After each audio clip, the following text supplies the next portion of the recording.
We've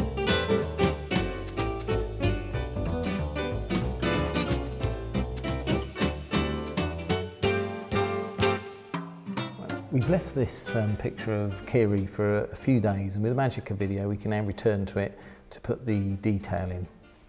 I'm going to be using a number 3 flat fine hog brush, and I'm just going to plunge straight in with some colour, building on top of the colours we've already put in. I'm still working with the same colours as we originally were working with when we put in the base coat down, i.e. Payne's grey, titanium white, Alarizian crimson and burnt umber. But we've been a little bit more fussy where we're putting things this time. The reason I let it dry, it's something I've built up over a number of years, and it allows a certain amount of seepage into the canvas and makes the colours richer when you return to the painting. And it allows you to put the detail on without it becoming all blurred up with the underneath painting. Okay. Just put the shadow in behind the ears here. Excuse me, my hand is in the way. Same combination of colours again, but just in varying intensities. Let's put some of this detail in then. And this doesn't have to be too accurate, just giving that impression of really trying to capture the skin texture. Okay, and then there's a little bit of a lip on this. Got a little lip where the sun's catching the rim of the ear. That's just pure white there it is. Okay, I'll just get another brush out here because I want to keep the darks on my brushes and the lights on my brushes separate, so we don't have to keep taking colour off one brush and putting it back on with another. So it just makes life easier. It means you've got 3 times as many brushes to wash up afterwards, but it works. Right, we're using ivory black here in preference to lamp black because it's a much more intense colour, and you can get those real extremes of intensity. Just want to blend this up now. Working lighter. Sometimes graduating the colours is is no mean feat without making it look too messy. When you work in small areas, you need to work with a fairly small brush in order to get the control that you need. I'll just show, not make this too smooth, you just want a bit of variation and formation in the colour of the hair there. And then I'll just put in again, just put a bit of detail in here. And the old rigger.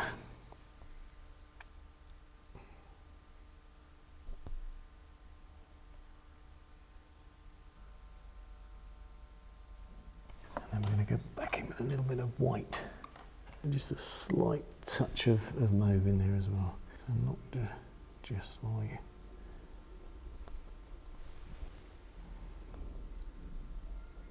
We're blocking in these colours as near as we can now, because when we put the detail in, you're not going to be able to block your undercolours so easily. In fact, you won't be able to do them at all. So we need to get the colours pretty much how we want them now to save trouble later on.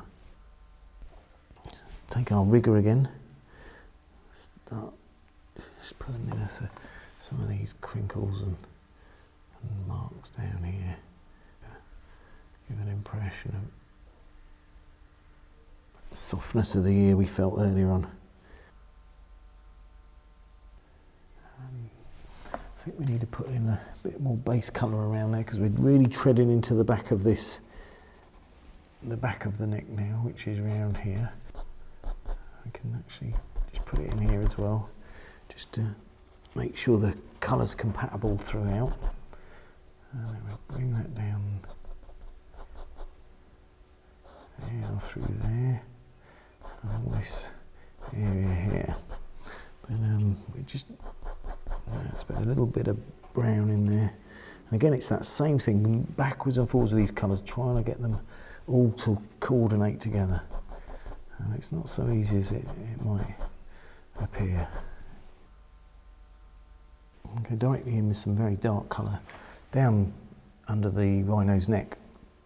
And the reason for that is that by putting it on direct to the canvas, it will maintain its darkness, because we're going on to dry parts here. Then, whereas if you go on top of a wet colour, it'll just obviously mix in. I'll do some more wrinkles, but this time the bigger ones. So excuse my hand going in the front of you here. I have to lean this at an angle to get that straight, smooth line. But what we're doing here is putting in some of our main wrinkles with a bigger brush, and then we'll go back and put some of the smaller wrinkles in with a smaller brush. Got a fine brush here. It's a quadruple naught Scepter Gold. The reason we're using a small brush is we're going to be doing the eye, and you've got a lot of control when you've got a small brush. There's a touch of the old Mars orange in there, just blend it in with the black rather.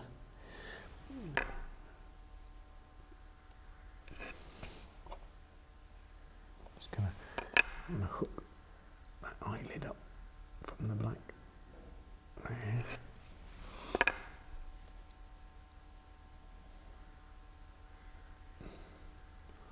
In his eye, he's got a nice bead of light there.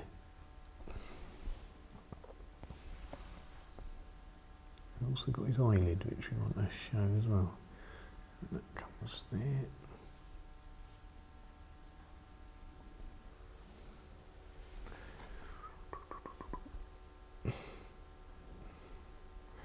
And then we're just going to put some wrinkles in here. And again, it doesn't really matter if they're not quite what's on the picture, as long as it works.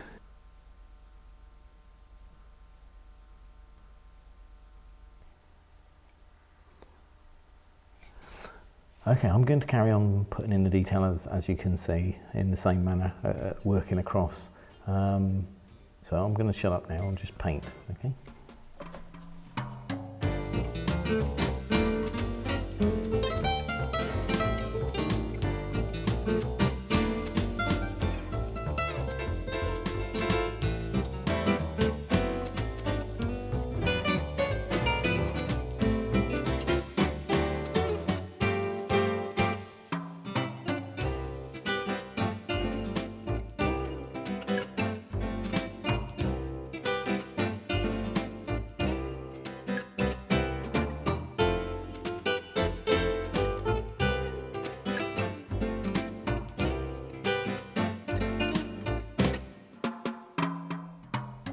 I've been painting for around 23, 24 years, primarily as an amateur artist.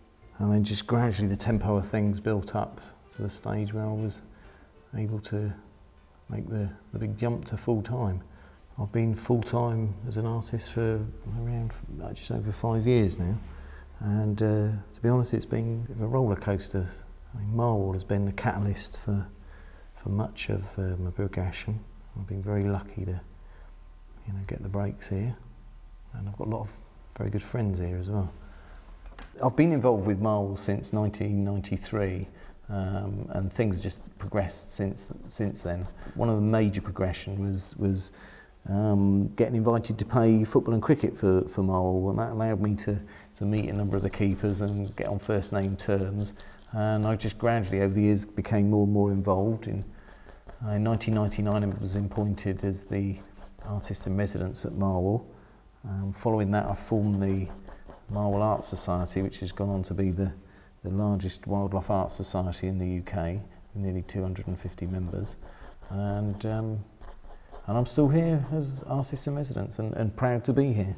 Each year I go to Africa, and I'm now running trips to Botswana each year, and that really fires me up. I get a lot of inspiration from coming up to Marwell and seeing the animals and just patting the rhinos, and being around the animals keeps me involved and interested and keeps me inspired.